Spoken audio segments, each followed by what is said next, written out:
So guys, I'm is a farmer with the pebble, so among scooter na gamit guys, kana guys.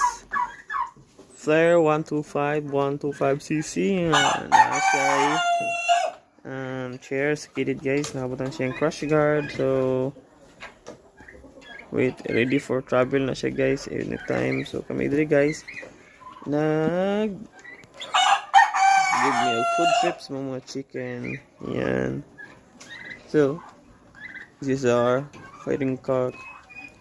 This is our lady cock. There.